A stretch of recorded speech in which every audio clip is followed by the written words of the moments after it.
In April, Donald Trump hosted a dinner with Republican congressional leaders, who tried to deliver a stern warning to the president about the 2018 midterm elections. They were concerned about the party's hold on congressional power, and as the New York Times reported, GOP leaders feared Trump did not grasp the gravity of the situation. If Senate Majority Leader Mitch McConnell's warning was not clear enough, Mark Short, the White House's legislative liaison, used the dinner to offer an even starker assessment. The GOP's House majority is all but doomed, he said. But Mr. Trump was not moved. That's not going to happen, he said. That's exactly what happened. If his tweets this morning are any indication, the president appears to be taking a victory lap, due entirely to the fact that Republicans, taking advantage of the most favorable Senate map in American history, expanded their majority in the upper chamber. Trump, at least publicly, considers this year's midterms a tremendous success and a big victory for the GOP. Whether or not he genuinely believes this is unclear,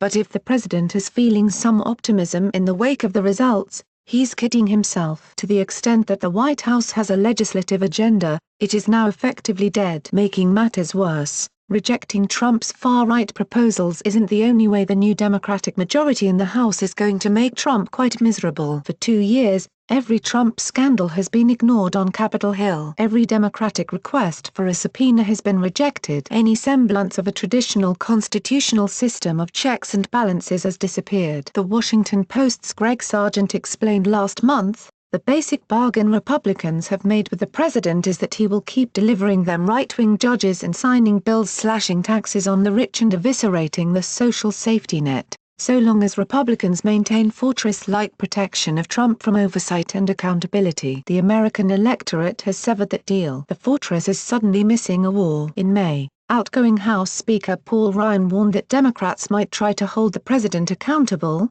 complete with hearings and subpoenas, if they were awarded with a majority. On this, he was correct. Soon after, Axios published a list that meticulously previewed the investigations Democrats will likely launch if they flip the House.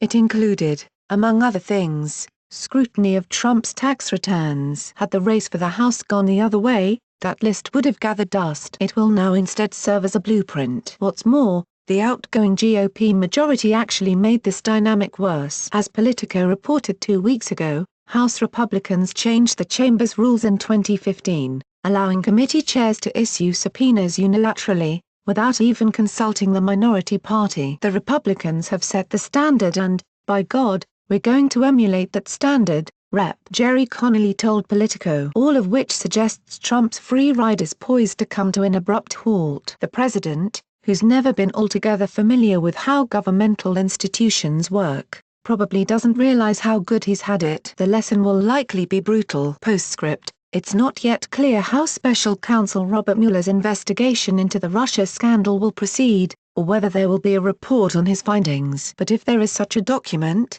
it'll likely be delivered to Congress. Under a Republican-led House, that report would be buried and ignored. In a Democratic-led House, that report will almost certainly be shared with the public and acted upon.